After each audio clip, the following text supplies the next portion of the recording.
You're listening to the Assembly Call IU podcast and postgame show, the place where Indiana fans across the globe hang out online after every IU basketball game.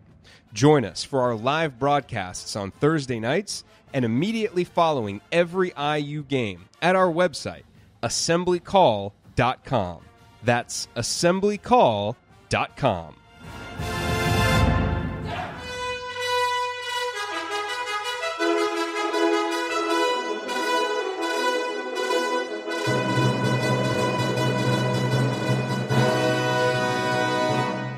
And welcome, Hoosier fans, to another disappointed episode of the Assembly Call, as today your Indiana Hoosiers fall yet again for the 10th time in 11 games to the Minnesota Golden Gophers 84-63 in a game that really didn't even feel that close. Al Durham hit a couple of threes late that kind of brought Indiana over that 60-point mark. But this was in a season, really, in a couple of months of really, really bad Indiana performances.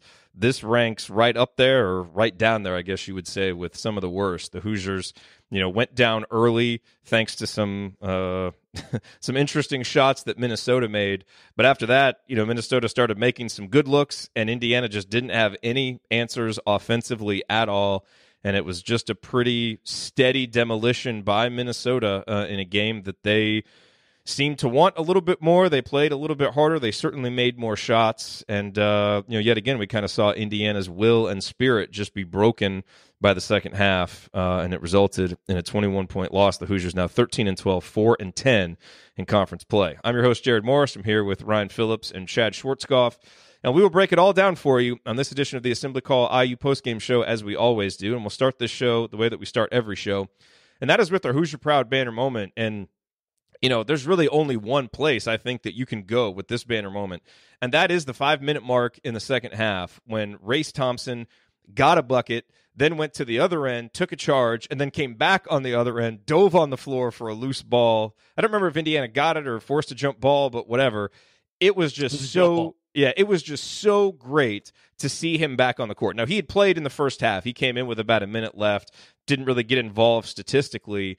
But that little stretch for him right there was great, and it showed you some of what Indiana has been missing with him out of the lineup, which is activity down low, the ability to score, and just that toughness to dive on the floor for a loose ball. And it was, such a stark contrast in a game where, Jordan Murphy's toughness and physicality really, really hurt Indiana, especially in the first half.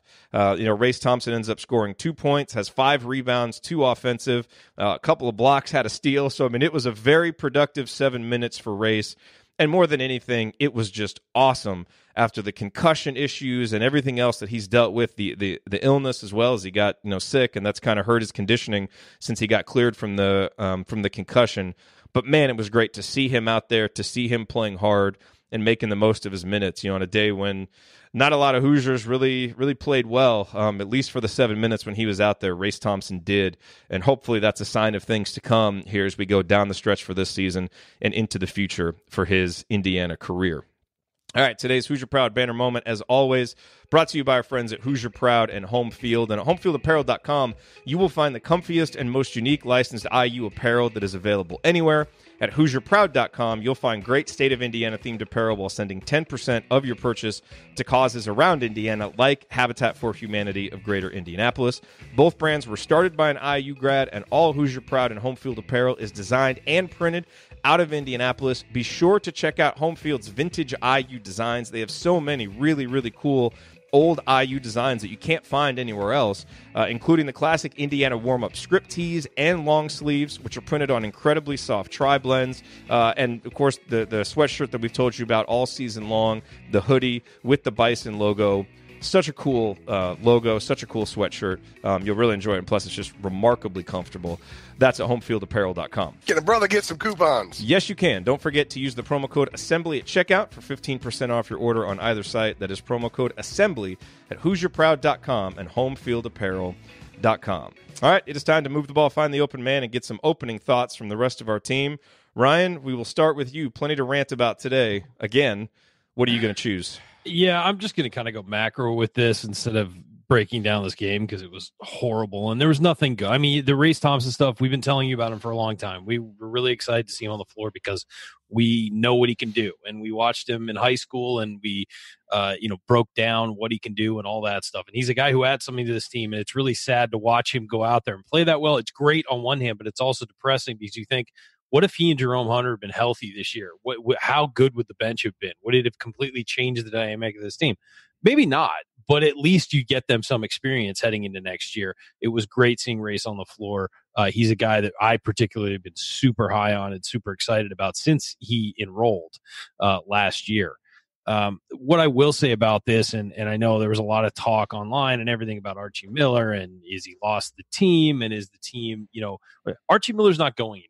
Guys, he's not getting fired this year. Okay, it doesn't matter how bad this goes; they are locked into him, and he's going to be back next year, and he's going to be given a chance because of the recruiting he's done and because of some of the work he's done within the program, modernizing it, doing a lot of stuff behind the scenes that people are really high on.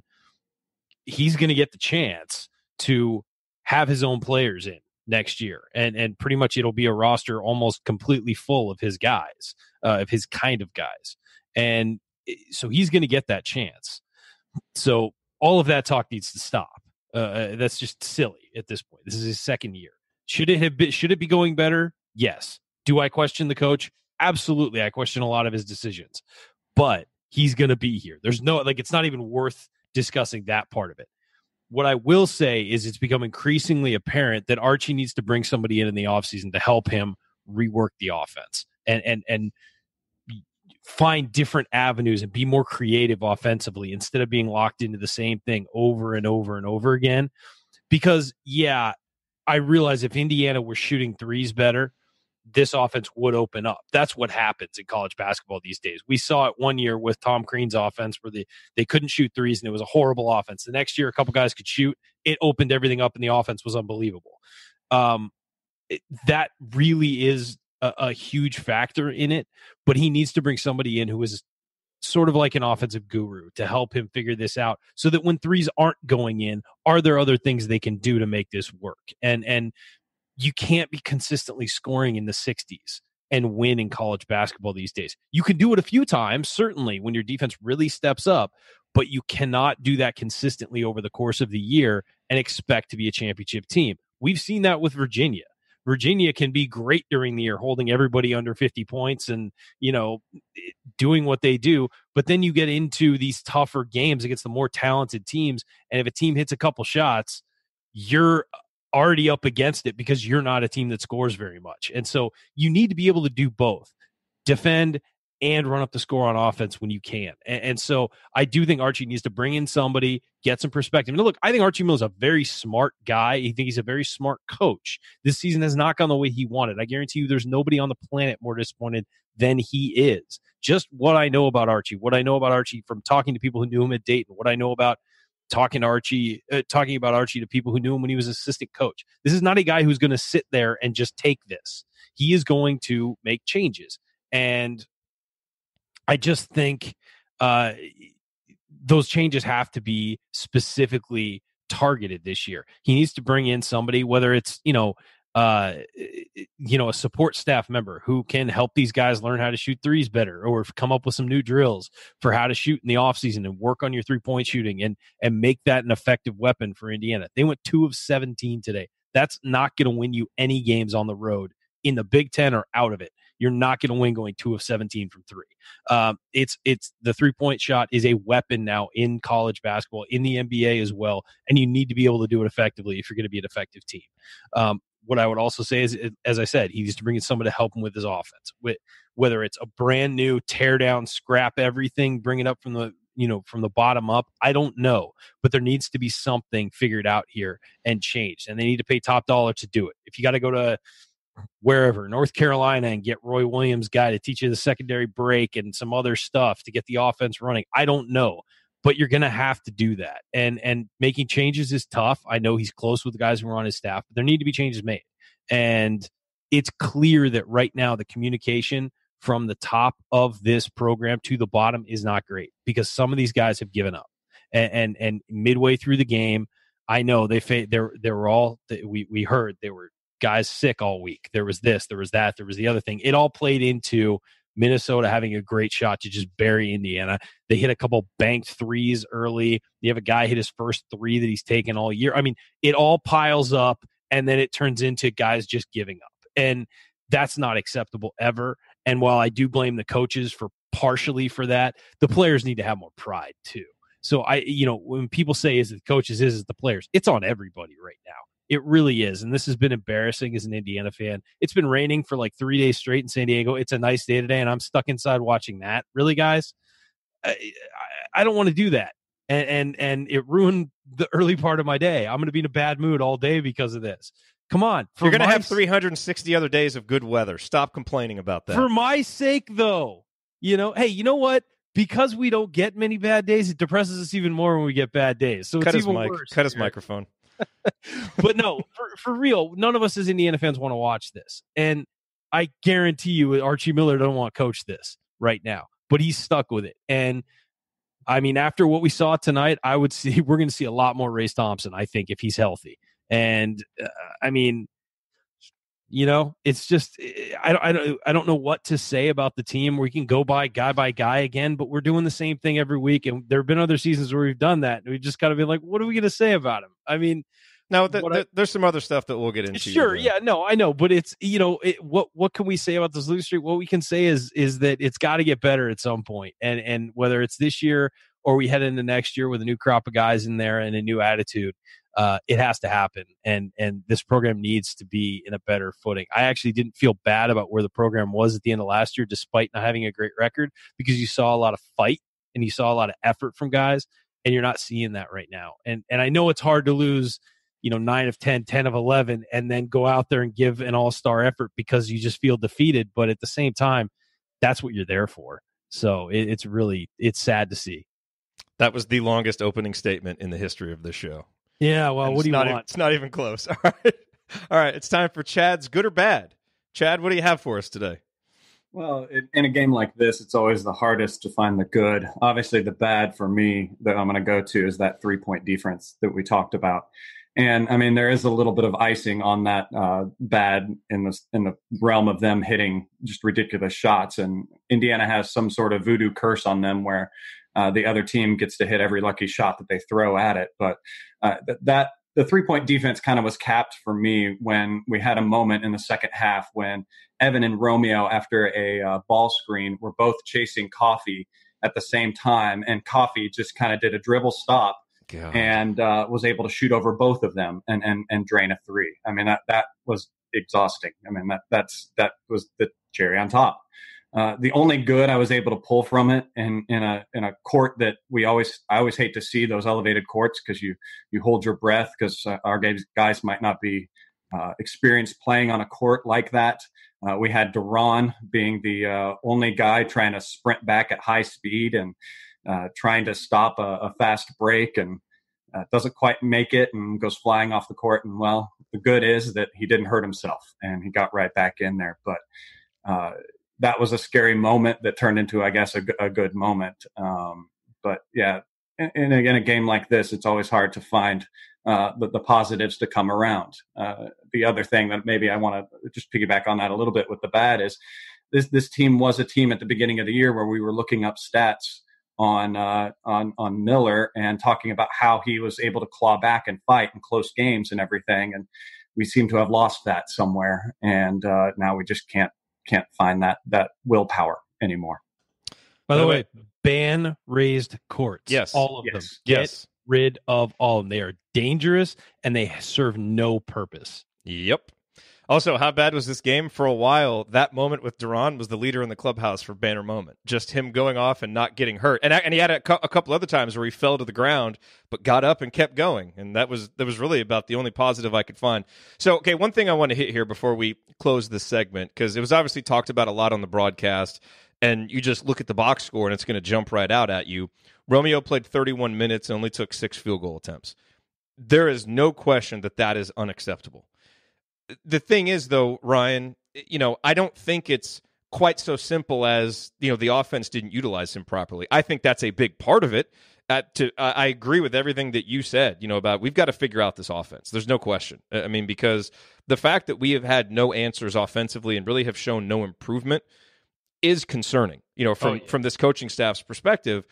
But, I also think at a certain point, Romeo has to take advantage of the opportunities that he gets and be more aggressive and move off the ball and do more to make things happen. So to me, it's not as simple as just saying this team doesn't know how to use him. He also didn't do enough to get himself going. And so I think there's shared blame to go around for that. And the result is, 10 points on, very quiet 6 field goal attempts. That has to be more for a guy who is the most talented player on the floor. And when you are that, you have to assert your will more often than he did. It was just, we've seen him be very aggressive, and today was just a very passive performance from him, along with the offense not getting him opportunities for easy baskets. It's definitely a combination of the two. I mean, they're running him off screens constantly. You hear them on the broadcast, them saying, well, they got a screen for him. Well, they're screening for him a lot, and he's getting the ball. At some point, like, I realize there's a guy defending you, but you got to beat your guy one-on-one if you're better than him. And I just think that there needs to be more urgency from Romeo to do that early in games and put a defense on its heels, because sometimes you'll see him line up to drive and then just pass it to the guy next to him, and who's not in a particularly good position to score. If he starts driving earlier in games, and we've been harping on this for a while, that he kind of starts really slowly. If he starts driving earlier in games, then the guy defending that guy next to him he's going to give the ball to is going to have to help off. Then you get him the ball and he's open. And so there's a hesitancy from everybody on this team to shoot from distance. You can see it. I mean, from most of the guys on the team. So when Romeo's giving the ball up there, you're not giving the ball up to somebody in a chance to score or in a position to do something. You're giving it to them in a position to essentially stand there and then maybe pass the ball. So I would say the problem with Romeo right now is he just has to be more and more aggressive. Yeah, no question. Chad, your thoughts on it, and then we'll break. I remember seeing moments this game specifically where he would try to do one of his drives or something and he'd get cut off, and then he'd have to pass the ball off, and you see him shaking his head in frustration. There aren't too many times as well that I've noticed that after he has a failed attempt or a failed play that gets him off the screen, that he's tried to go at it again. I think frustration sits in too quickly on him. And I think that's part of the freshman woes of being who he was and what he was able to do in high school. It was easy. Just everything always worked for him. Oh, yeah. The defenders are exponentially better right now, obviously. And that should be noted. Like, hat tip to Minnesota, they also played good defense. It took 2 for this tango to happen. And it was said on the broadcast, Minnesota came out and played angry. They played tougher. And on almost all possessions, that was true, save for a few where I thought Juwan really battled, and we'll get to that later.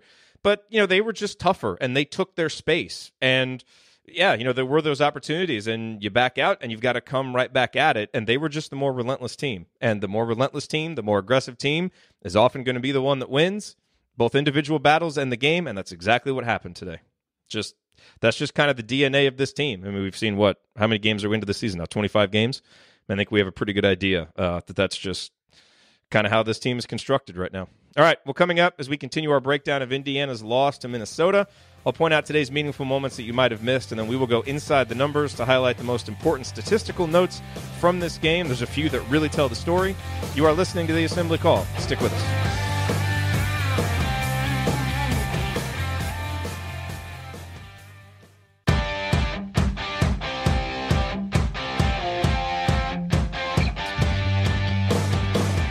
You're listening to the Assembly Call IU postgame show. I'm Jerod Morris. I'm here with Ryan Phillips and Chad Schwartzkopf, and we're breaking down Indiana's 10th loss in 11 games. Hoosiers lost by 21 points today in the barn against Minnesota.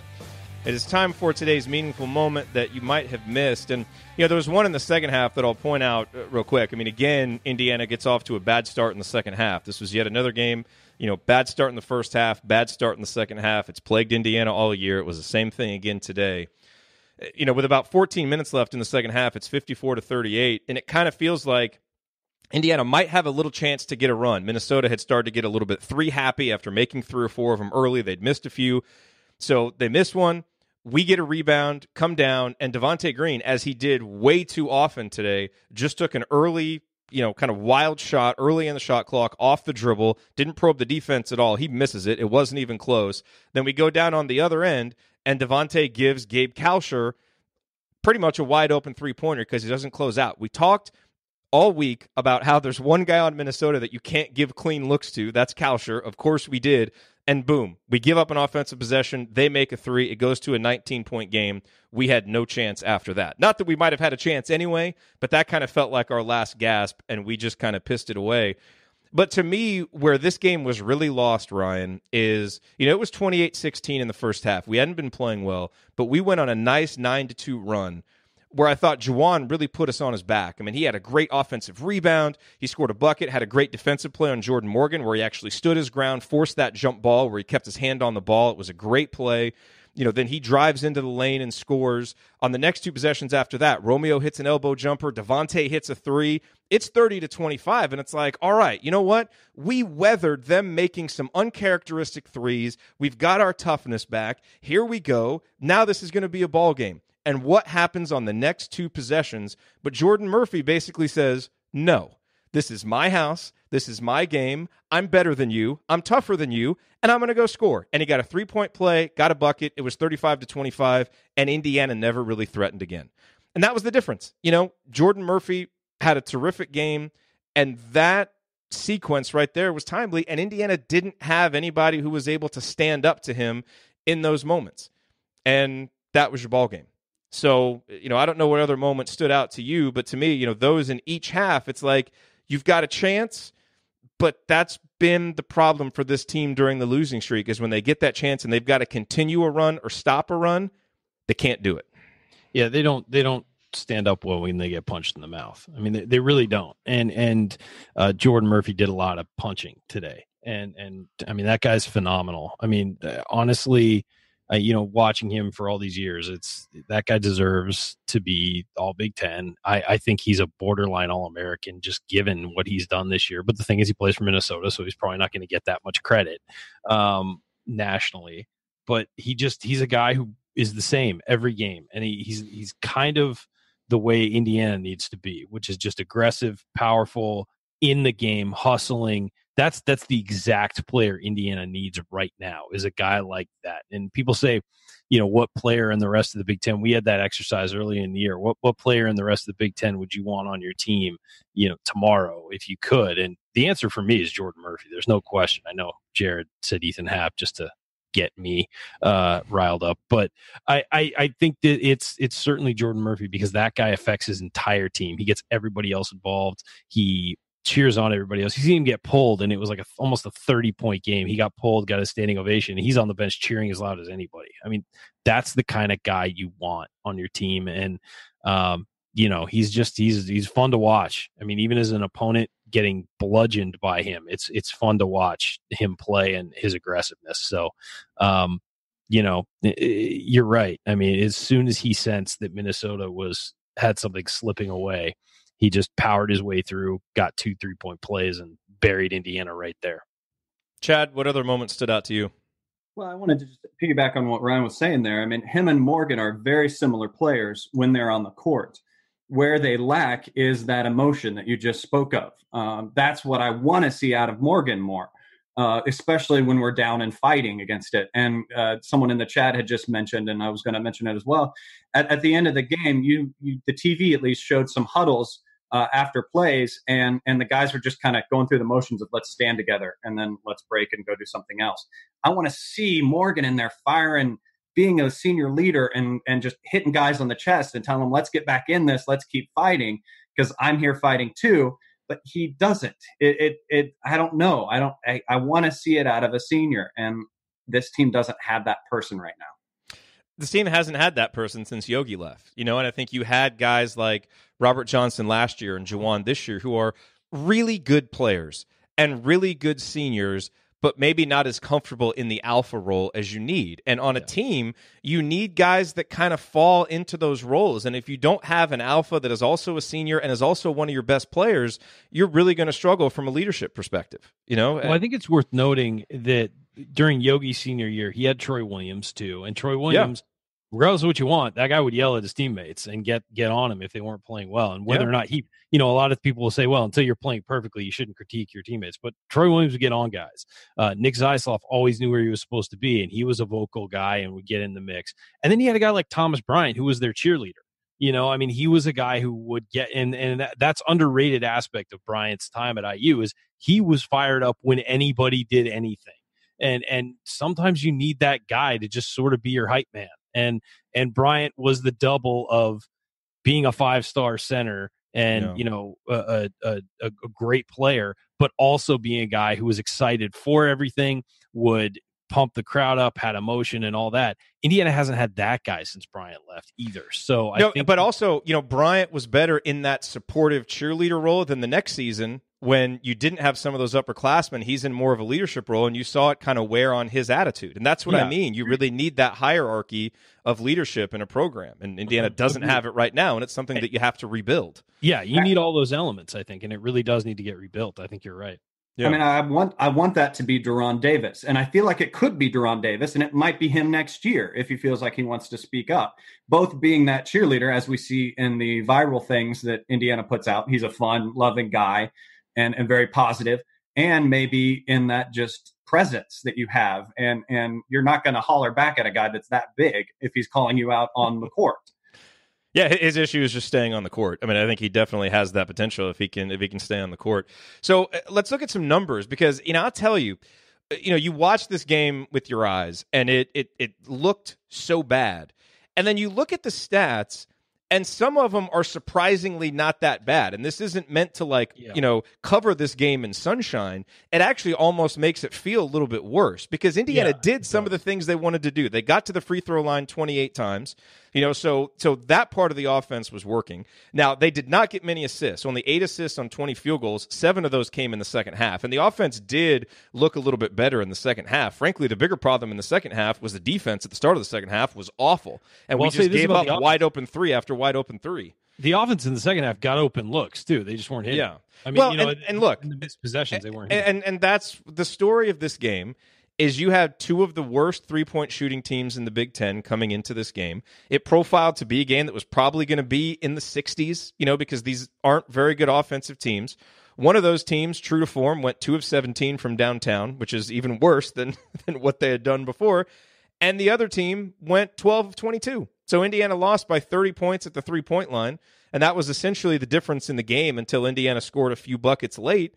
That was it. And yes, 3 of those early on were ridiculous. I mean, absolutely insane. But Welcome even if to the road in the Big Ten. Yeah, but even if you remove those, the problem is, Indiana didn't seem to understand the scouting report, or the scouting report wasn't very good. And you had a guy like Amir Coffey that goes 3 for 6 because you allow him to be comfortable from back there. I mean, Indiana's perimeter defense today was just not good at all. The communication was poor. Chad, the play that you talked about when you had 2 guys guarding 1 until you had none.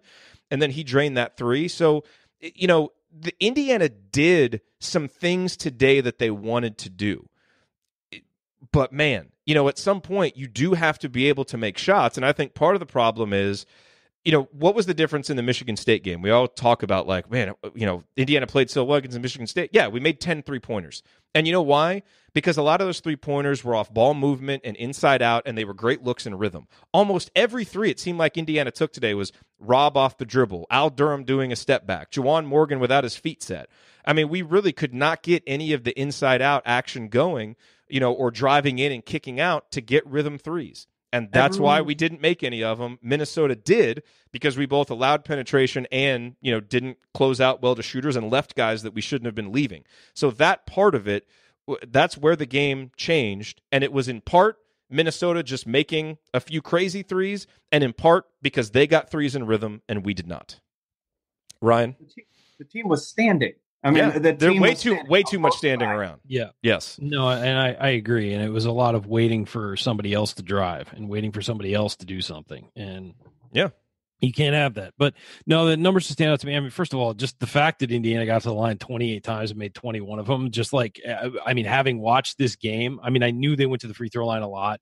But if you hadn't watched this game and you looked at the score line without looking at the box score, you'd think, oh, they probably got murdered on the free throw line and at the 3-point line. Well, they got murdered at the 3-point line. They dominated the free throw line, which is crazy to think. Also, you look at the scoreline, you think, okay, well, they definitely got out rebounded. They only got out rebounded by 3. It wasn't that big a deal. They had 10 blocks. Indiana had 10 blocks defensively and 7 steals. Yeah, wasn't even the storyline. Minnesota had 1 block and 3 steals. Turnovers. I would have thought, you look at that scoreline, Indiana turned the ball over 20 times, turned it over 12, and Minnesota turned it over 10. So they didn't even, the foul disparity, 19-19. Where this game was won was by Minnesota at the 3-point line. It was, when we're saying this, it was won by hustle, attention, focus, all of that, of course.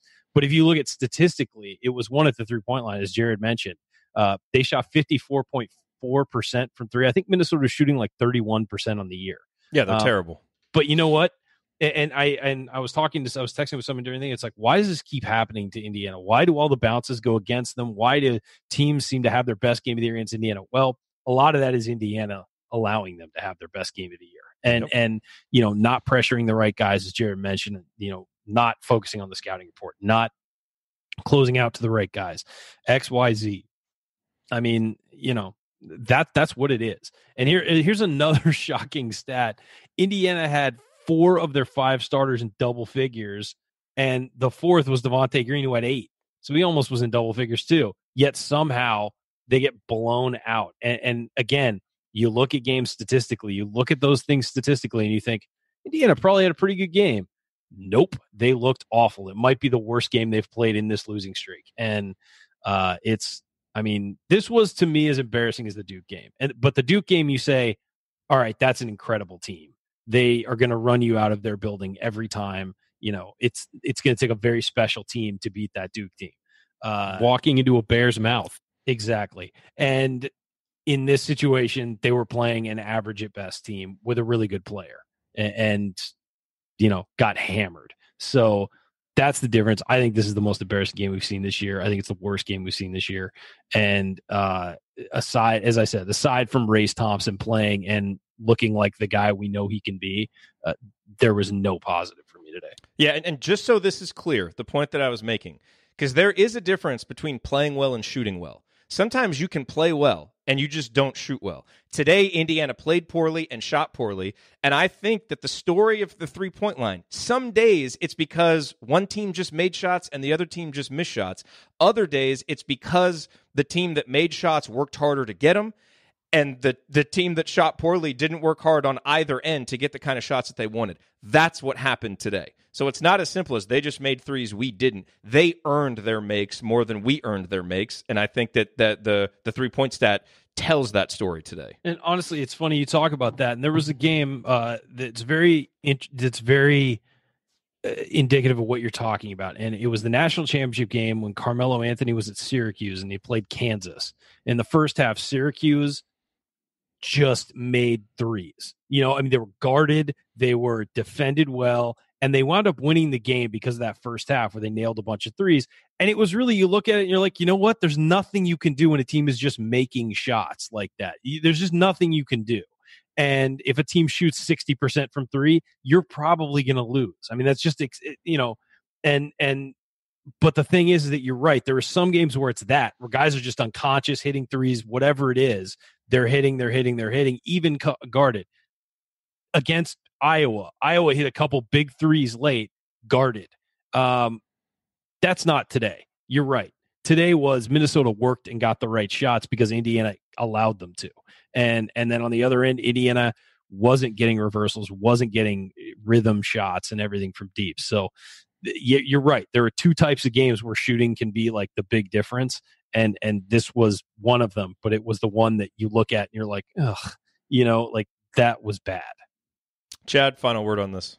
I mean, I think some of that with them hitting the lucky shots and us not defending it well, at least in the first half, it gives you, at least as a fan, a little bit of false hope because you see it as one thing. Okay, we're in this game despite this one thing. Let's get into the locker room. Let's address this. Let's fix this. They might not be hot and hit these lucky shots anymore. We might be able to defend it a little bit better going into the second half. And then we're in it, and this game we can win.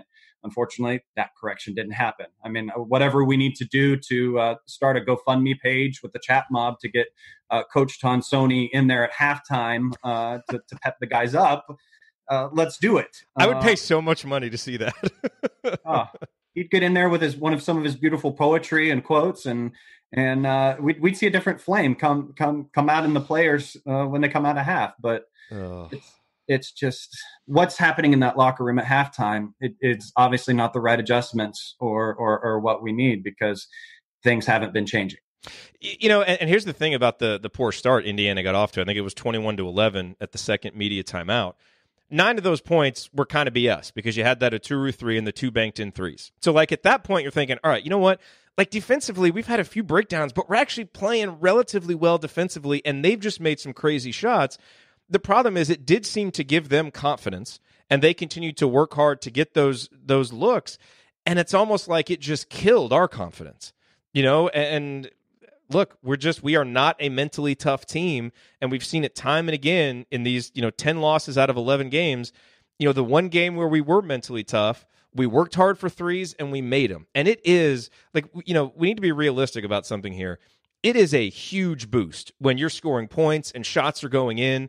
Like it does translate to the other end. And yes, sometimes you can, drive some offensive enthusiasm because your defense is really going. But man, we've all played basketball, and this is a hard game when offense is like pulling teeth every possession, and where you maybe, you don't feel confident in what you're doing. You don't have confidence that you're going to make shots. And that's kind of what we saw. And from Minnesota, we saw you make a few of those early looks, man, it builds confidence and you're working harder. And it just divulged for the rest of the game. And it's not to excuse it because, well, maybe divulged is the wrong. It diverted. It went in opposite directions for the rest of the game. There you go. And it's not to excuse it because someone has to step up and say, look, they made a few threes. Who cares? Let's get back in it. Let's dig in. Let's play for 40 minutes. And this team is just rudderless right now, and that they don't have anybody who can do that and do it effectively. And it's led to all these losses. All right. No, they just feel defeated. And and they look defeated, and then they end up defeated. And honestly, when you've lost this many, in a row or in a stretch, honestly, it's hard not to. You've got to overcome that, though. But honestly, it's how you overcome that. You overcome that with togetherness and a belief in each other and some esprit de corps, and that's what this team doesn't have. Like they just don't seem to have the kind of chemistry that allows you to pull through that together, and that's part of what makes it difficult to watch. All right, coming up on the Assembly Call, we continue our breakdown of Indiana's 21-point loss to Minnesota. We do need to talk about some more individuals and their performances, talk about the good, the bad from Juwan Morgan and from Al Durham and others. That's next here on the Assembly Call. Stick with us.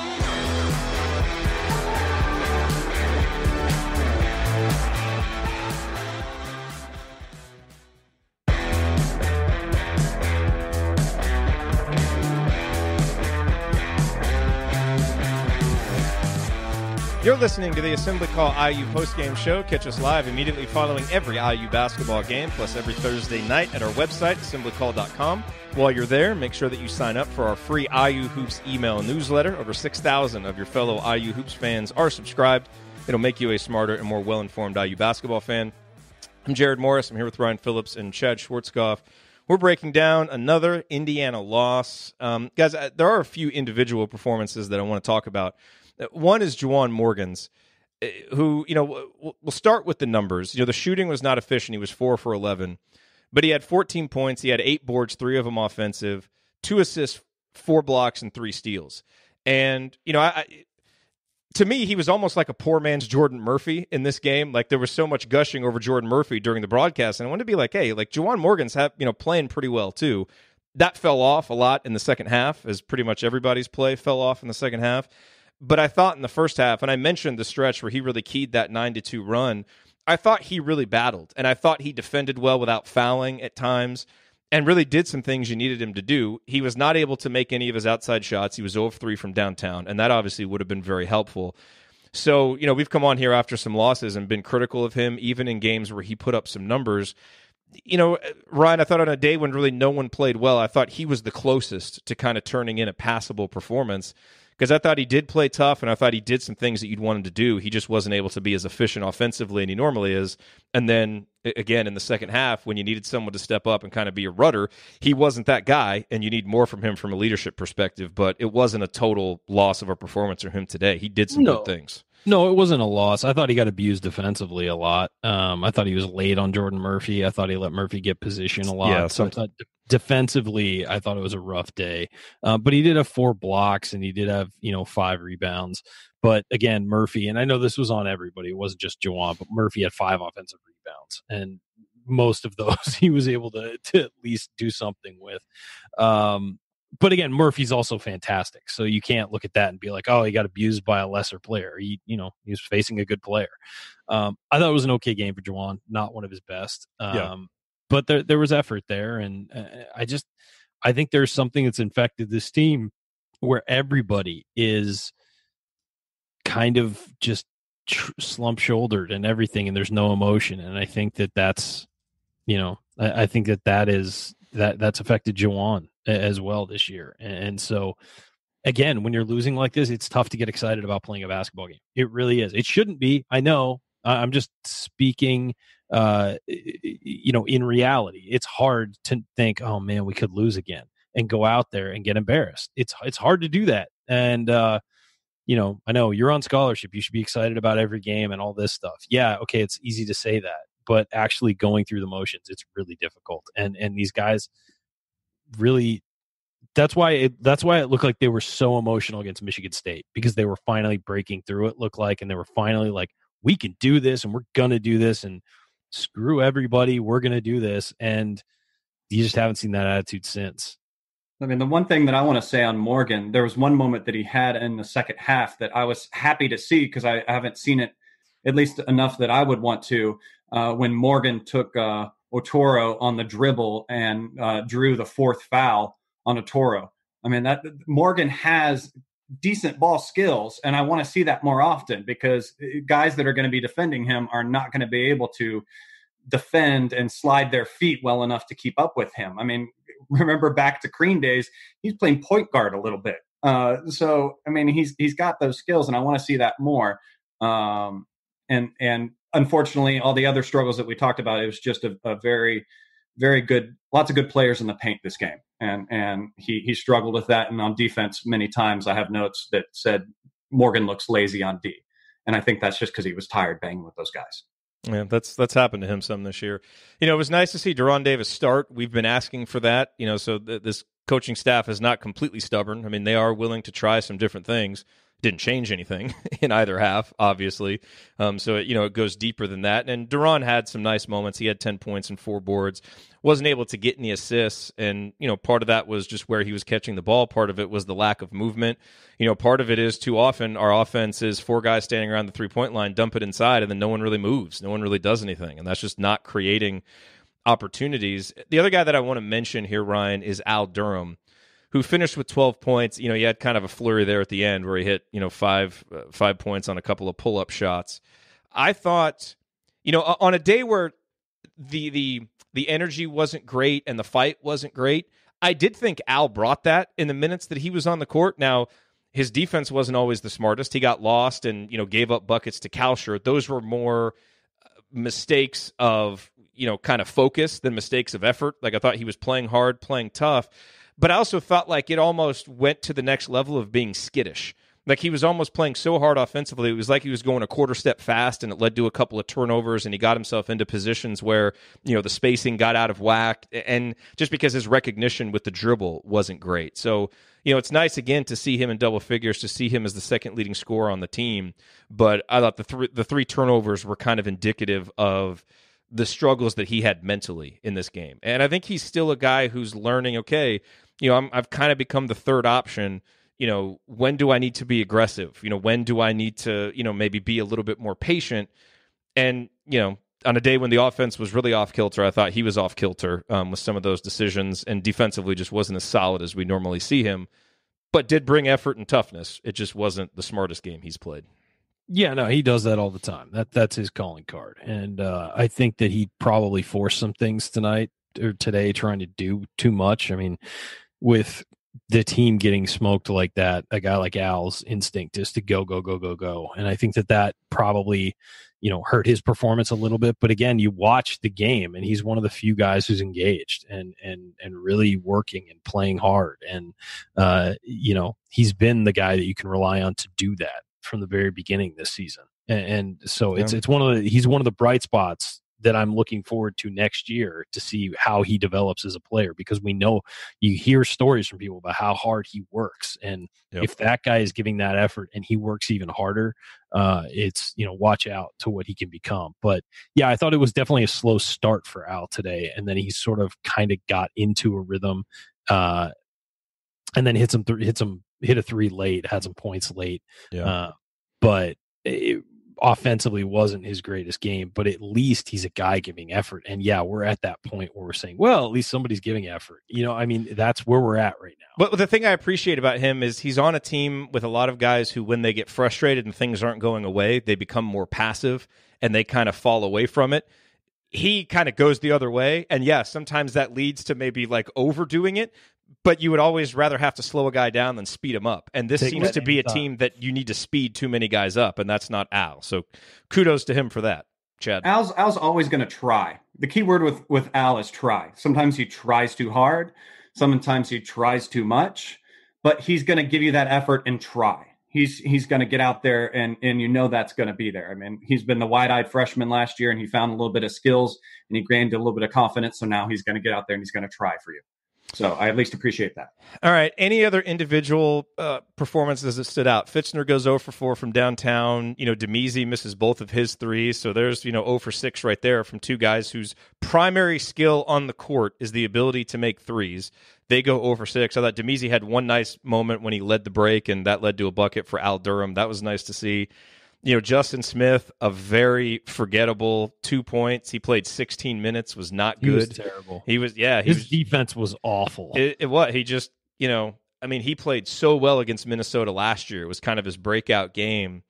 And he has looked a little disengaged, especially these last few games. It was a broken record with Justin. Again, his first two possessions were him doing things that he doesn't do. He was dribble driving and tried to hook, and then it was a pull up on the line, and again, same thing, and then he just disappeared, like you said, for the rest of the game. Yeah, Rob Finney, apparently he was sick all week. That guy just can't catch a break this year. Had an upper respiratory infection, strep throat. I know. So, he looked a little off kilter too, and some of his shot selection of late, hasn't been as solid as it was before. His 3-point shooting is not back yet. I mean, he's missing by a foot. It's not. He's just not there. He was in a great rhythm in December, and it's just been thrown off. Any other individual performances that are worth noting? I mean, otherwise it was kind of a lot of the same that we've seen from guys. I mean, we've covered some of the other guys too, like Romeo and Race Thompson. I mean, other than that, a lot of forgettable. So I guess I thought Durham Davis did pretty well. 10 points, 4 rebounds, 3 of 6 from the field. Would have liked to see two of those other ones go in. He was close enough; he should have made them. But 4 or 5 from the free throw line, 4 rebounds, a steal, 3 blocks. Again, Durham Davis isn't going to be Durham Davis till next year, but what we're seeing from him is positive, just because he's able to get on the floor and do some stuff. So again, it's small victories, but seeing Durham Davis start a game and play a lot is always going to be a positive, because I think that next year he can be a really, really important piece of the team. So just seeing him work his way back from that injury is a positive. So I will add that to Race Thompson. Those are my 2 positives from today. I mean, we were talking the last show and recently about wanting to see Davis start and wanting to see him play as many minutes as he can. So obviously we have some sort of power in there. So I think let's put out there as well. Let's see Race play as many minutes as he can. Now, maybe he even a game or two down the road starts as well. Let's keep trying things. God, that'd be great. It would be great to see him out there. I saw someone in the chat that mentioned, Fitzner tricked them all like Cinderella at the ball. Here's what I'll say about Fitzner. This is a guy that over 3 years at St. Mary's was over 40% from 3-point range every single year. And, on one or two makes a game. It was a decent amount of volume. So it made some sense to bring in a guy to give you some depth down low that could make threes. It made some sense at the time, but man, has that decision backfired on Archie Miller in Indiana, because not only is he not making threes, but you can't really count on him to deliver anything down low. And so it's really that has really hurt Indiana, and it's been magnified with the injuries because you've needed him even more. Well, and it's worth remembering that they got him late in the grad transfer process. It wasn't like he was he was right off the bat, that's the guy we want, and they went out and got him. They were still recruiting some guys, and they were looking at other grad transfers, and then it got into a couple guys decided where they were going, blah, blah, blah. And then, he was sort of down the list. And they said, we've got an open scholarship, let's just do it. They brought him in thinking that he would be off the bench in a rotation with Race Thompson, Jerome Hunter, some other guys. So yeah, he's a weapon you can use, not the first big man off the bench, which is what he was to open the year and first part of the year. And let's remember, early in the year, he had some nice games where you're sort of thinking, all right, this guy can do some things. And it just has disintegrated along with everybody else. So you can be rough on Fitzner and you can be rough on the decision to bring him in. But remember, he was brought in for a different role than the one he's had to play, where he's been one of the primary guys off the bench on and off all season. That is not what they were bringing him in for. And they were bringing him in for to be in that group of low post guys who are going to be rotating in and out. So, I mean, this has definitely turned out differently than everybody expected it. But like a lot of guys on this team, he's just not performing up to expectations. I mean, if your thing is you're a shooter, you can't go 0 for 4 when you get 3 of those are really good looks. Not even it's expectations. It's, his proven track record. That's the thing, I was excited going into this game to see what he was going to do, because he had the golden jersey this past week. I mean, we saw on the social media things. Do we know why he did? I mean, I thought maybe he turned a corner, at least in practice, enough to get that golden jersey. Maybe that's indicative of how practices are going right now, that Fitzner would be the one with the golden jersey. But, and we saw nothing from that. Now, I saw some comments in the chat. We should have gone for Matt Mooney, should have gone for Ryan Taylor. Look, this coaching staff prioritized shooting in the grad transfer market. We went after Ryan Taylor hard. He didn't want to come because Romeo was coming. And so he went to Northwestern. Yeah. So, I mean, the staff did that, and they got a guy who profiled to make threes. It hasn't happened. And this isn't to absolve them from blame. And at some point, a guy comes into your program and he craters on the one skill that he's good at. Yes, that is in part on him, and it's in part on the fact that, your system hasn't helped him, and you haven't been able to build up his confidence, so it doesn't absolve the blame. But, man, it is difficult when... Here's the thing. When people ask, and I said this earlier, when people ask, who does the blame fall on, players or coaches? It falls on everyone. Both. Okay, it's everybody. They're a team. The coaches and coaches are basically members of the team. It falls on everybody, and they're in charge and everything. But at the same time, when things go badly, it's on the players on the team to help lift things up, and it's on the coaches to lift things up. And when things go this badly, it's on everybody, and they all need to figure this out. And you know what? Kent Sterling asked me this week. Just dropping that name, by the way. When he asked me this week when I was on the radio with him, what do you think of guaranteeing 4-year scholarships, or should these guys be year to year and be able to have their scholarships taken? I do not think the scholarship should be taken. I think you should guarantee a guy a 4-year scholarship. And the reason why, because it's the right thing to do. These players get taken advantage of in this system consistently. I think at the very least, the one thing you can do is guarantee that they will have a home for 4 years, and they will be fed for 4 years, and they will be educated for 4 years. It doesn't guarantee him playing time. No, that's the thing, is it doesn't guarantee you playing time. What it guarantees you is that you will have a spot for 4 years. I think it's actually 5 to play for. But that's the right thing to do.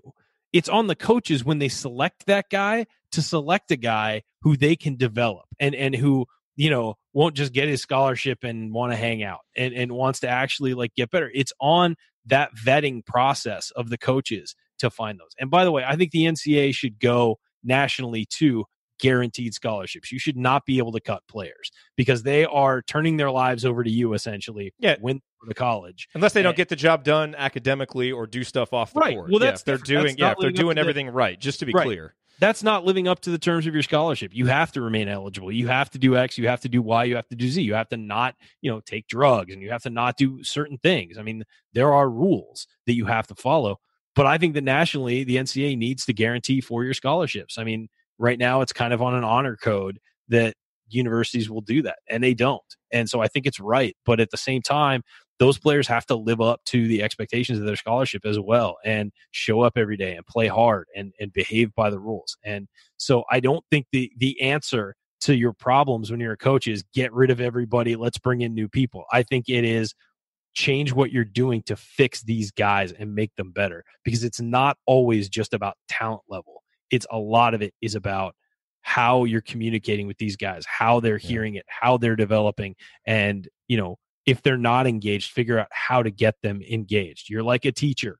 Teachers don't have the same 20 kids in a class. Everybody's different, and they got to figure out how to get everybody to the same point. Yeah, and maybe use whatever you learn from a bad experience to inform your talent acquisition and people acquisition moving forward.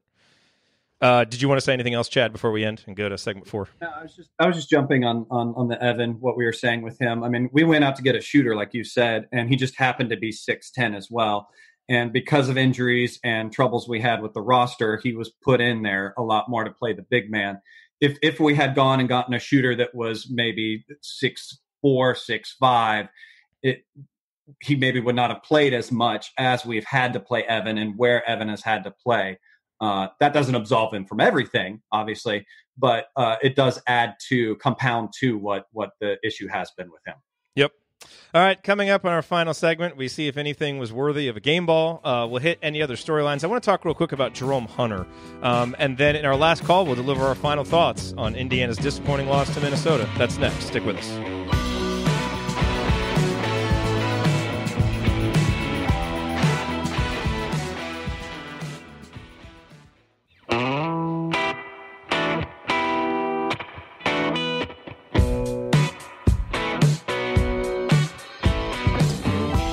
You're listening to the Assembly Call IU Postgame Show. I'm Jerod Morris. I'm here with Chad Schwartzkopf and Ryan Phillips, and we are wrapping up another just bewildered episode of the Assembly Call as your Hoosiers drop their 10th out of 11 games to Minnesota today. Guys, this is the point in the show when we always hand out our game balls, and we will hand out a game ball somehow. I'll go first because I'm giving it to Race Thompson, which might seem ridiculous since he only played 7 minutes, but you know what? Given what that guy has gone through with the concussions, with the illness, to keep working hard, on his conditioning, to be ready to play and get those minutes. And then when he got those minutes, even in a game that was as out of reach as this one, to go out there and actually assert himself and play hard and play with some enthusiasm and some toughness. Yeah, the game was out of reach, but I liked what I saw from him. And on a day where there just weren't very many bright spots, seeing that guy out there on the court was awesome. So it didn't contribute to winning, obviously, and it was only 7 minutes. But that's kind of how bad the rest of the game was and how exciting it was to see him out there. So Race Thompson gets my game ball, both for what he did today and for his ability to battle back when many people thought he might not play at all this season, to get back on the court to help this team down the stretch. Game ball to Race Thompson. You guys are all nodding, so I'm guessing you agree with that pick? I'm giving it to Race. I mean, Jerod and I, we get texts from insiders. We get emails from insiders all the time. There were people in December when it was a couple weeks after it happened who said, I've never seen a worse concussion. I don't think this kid's going to play. There were people who thought his career might be over.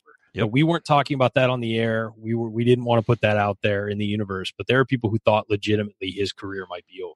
And you've heard him talk about it now where he couldn't even go to class, which I'm sure, he didn't mind that, right? But no, he was kept, he wasn't on the bench. They had to keep him in dark rooms. They had to, it was really, really, really, really bad. That's a major head injury. And for that kid to battle back, come back, and then go home to Minnesota and play the way he did. I know it was only 7 minutes, but you know what? He showed a lot, and he showed a lot of fight too. Where guys weren't diving on the floor going after balls, he was in the mix, and he was not tentative. And you come back from a head injury, I wouldn't blame you for being a little tentative in your first game action. He was not. He was willing to fight, and that's the kind of guy that Indiana really, really needs at this point. Yeah, it's Race for me, obviously, too. I mean, that's the one positive you look at for a game that's a blowout like this, because then Race gets more minutes. And we all kind of go into this game not knowing or kind of curtailing our expectations as to what we're going to get from him. And he exceeds everything that I think I was expecting to get out of him. And yeah, he has it. Ryan, did you have a press conference quote that you wanted to get to? Yeah, let me pull it up. Archie Miller in his press conference. I think this is a lot of what some people have wanted to hear for a while from Archie Miller. He says, this is from Mike Miller of the Herald Times.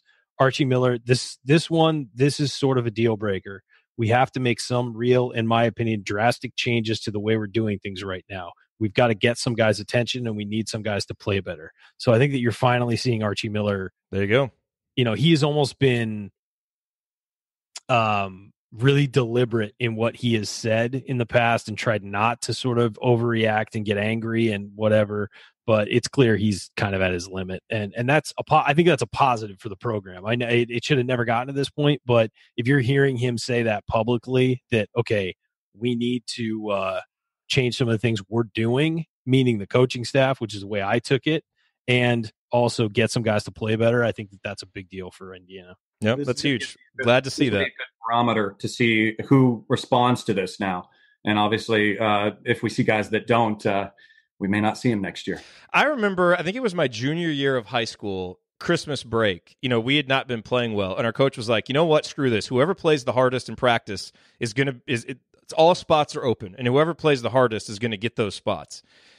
It might be time for something like that. To where you just look, nothing is working. We're going to go with the guys that give us the effort and the focus, whoever that is. So it's time to earn it. And I don't know if you go that drastic, if that kind of stuff would work, but it certainly seems like he has tried some things, hasn't tried as much as people have wanted. Hopefully, Ryan, that's indicative of some kind of change that we'll see here down the stretch. So one thing I want to mention real quick is about Jerome Hunter, because, so much talk about him this year. It's been such a mysterious kind of, reason why he's out. And you heard on the broadcast today, people say, I don't know if he's ever going to play for Indiana. And I think it's important that people know, just to give you as much as I know about this situation, like, number one, it's not an injury, it's a condition. And he had, no one really knows what the condition is. I don't know what the exact condition is. He did have surgery that was announced to try to help alleviate it, to try and help fix it. That is no guarantee that he will be ready for next season. He didn't tear an ACL to where there's a timetable. So when you hear people talk like that, where it's like, boy, this guy is so good if he can get back on the court, no one has told me like, yeah, he's, for sure 100% going to be back ready for next season. But no one has said the opposite either. It really is kind of a wait and see thing. So as you start projecting forward for next year and talking about him, just understand no one really knows right now. And it's a damn shame because he's a really good player, so talented, could have meant so much to this team, has such a bright future in the game. But just know that, it is kind of up in the air and no one really knows exactly what the condition is. So that's not, those aren't kind of ridiculous statements when you hear them. That's, I'm hearing the exact same thing. So we all hope for the best, for him. But that's, it's kind of one of the challenges of when you start projecting forward for next year because he's such an important piece of the puzzle. And I've also heard that Jerome, I know some people texted me thinking that when somebody said today, I don't know if he'll ever play for Indiana, was he thinking about transferring or whatever? No, Jerome's all in. No way. Yeah. He loves IU and he loves this coaching staff and everything. And I mean, look, this coaching staff has held his family's hand through all of this. They've been right there. They're just as concerned about his well-being as we've seen with the concussion guys and everybody else. So this coaching staff has handled this correctly, I think, and has been very attentive to what he's needed. Again, we don't know what's going on. As Jerod said, again, we get texts from people, we get emails from people that doesn't make the air because it's irresponsible in some cases to put that stuff out there. But there's genuine concern about him personally, not, his just as a basketball player. So this has been a really tough situation for everybody involved because, again, you look at those recruiting rankings last year, you include Race Thompson in the incoming class because he reclassified. He really was in that class. Those are the two highest rated guys after Romeo, and you haven't had them all year. I mean, that's a huge blow to this program. But again, the concern is with these kids' health, not basketball. That's the last concern, as it should be. Any other storylines you guys want to hit before we get to last call? I think we've said about as much as can be said about this game. We've beaten this game up just like Minnesota did to Indiana today. Pretty much. So looking ahead, quick turnaround. So we will have Banner Monday on Monday. We'll talk a little bit more about the Purdue game there. And then IU Purdue Tuesday night, obviously a huge opportunity again, for Indiana to get something positive going here down the stretch. But my goodness, are they going to have to play better against a Purdue team that executes so well and plays really hard on both ends of the court? This Indiana team is going to have a lot more mental toughness and fight if they want to make that a game on Tuesday night. And hopefully they do. It's certainly within the realm of possibility. We've seen it, but they need to make shots and they need to play with toughness and effort and energy and togetherness. And that has just been in far, far too short supply during this 11-game stretch that has included 10 losses. You're listening to the Assembly Call IU postgame show. Remember that because you're an Assembly Call listener, you get 15% off your entire order at HoosierProud.com and at HomefieldApparel.com. So if you want officially licensed IU gear, go to HomefieldApparel.com. And if you want one of our Assembly Call logo t-shirts or one of Hoosier Proud's unique Indiana-inspired designs, visit HoosierProud.com. On both sites, use the promo code ASSEMBLY at checkout for 15% off your entire order. All right, guys, it is time for last call. Chad, you go first. Final thoughts. I think the hardest thing this year that we've had to deal with is the word expectations as an IU fan. I mean, at the beginning of the season, it hit an all-time high with Romeo committing. I mean, I can remember myself standing in my kitchen watching a stream that was cutting in and out and watching him hover over those hats and then finally grab the IU hat and put it on and screaming out loud and my kids wondering what I was yelling at. And then we get into the season and we have some really great games. We win Marquette. And just it seems like this team is going to be what it is. Then things slowly start to lower and our expectations are getting hit. And then we have Michigan State and we're raised again and we're excited again. And then now we haven't responded again. And well, now this game we have been hit with a new expectation. And I just caution IU fans not to jump on him too much. But Race has raised the expectations once again. And just remember, he's a guy, like we stated earlier, that was very hurt. And he is going to need some time. Maybe he does reach those expectations, and we didn't set it too high or aren't too excited right now. But let's not be hard on him if he isn't. Ryan, last call. It's just hard to see where the season's gone. I mean, again, it's almost staggering to think that, a month and a half ago, this team was 12-2 and on top of the world and with a bunch of good wins already in its pocket and 3-0 in the Big Ten. And things have certainly just taken the weirdest turn. I mean, they really have. And the change in the way this team is playing, the change in the fight we're seeing out of them, it almost feels like they've gotten worse while everybody else has gotten better. And that's dangerous. And that's sad to see because this team had a lot of potential. Right now, it's all about this team learning to fight and figuring out a way to fight back. And maybe that's what the coaching staff is going to get together and figure out is a way to get these guys to just fight. If they come out against Purdue and lose by 5, but they fight their tails off, I'll feel better about it. Like last year. That's exactly what happened in last year's game. I felt better about the Iowa loss. I felt better about the Ohio State loss than I had previously. And then this blew it all off. Now, again, I'm not happy with those losses, and I think both games should have been won, but you felt better talking about them afterward, thinking, okay, there's stuff to build on here in a loss. There's nothing to build on from today's game other than Race showing up. So, yeah, I would say that it's just a really, really bad situation right now. And hopefully the coaches have something planned to turn this around because they need to. I tell you, this was just a dreadful performance. It was awful to watch. It was just not, just didn't seem to be a lot of pride in the Crimson jerseys today. And that is awful as a fan when you see that. So the only thing, Chad, you're right. Seeing Race Thompson out there, that's a positive to take from today. The only other kind of thing I'm taking solace in right now is this quote from Archie Miller. This is sort of a deal breaker. We have to make some real, in my opinion, drastic changes to the way we're doing things right now. We've got to get some guys' attention, and we need to get some guys to play better. It's the same one Ryan read earlier. I agree wholeheartedly. And, you could maybe argue that comment should have come out 6 games ago, whatever. At least it came out. But talk is also cheap.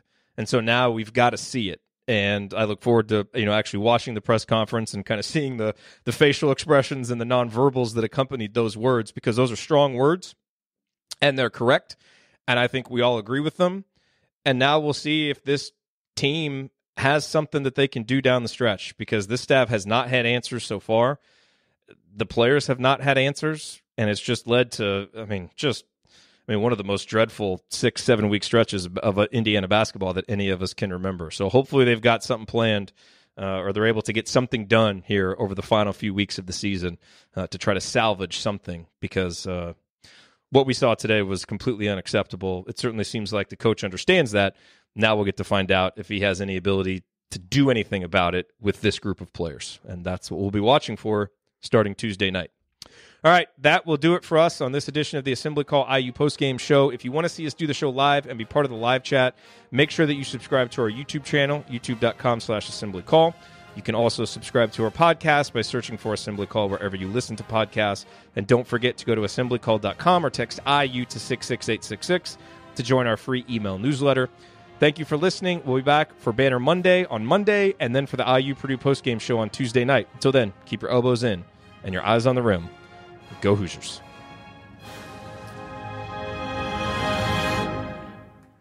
Thank everybody for coming out. All right, I got to get out of here, folks. Thank you. Thank you for being here and for listening to this episode of the Assembly Call. We appreciate it. And we really do rely on the support of audience members like you to keep our show going and to keep growing.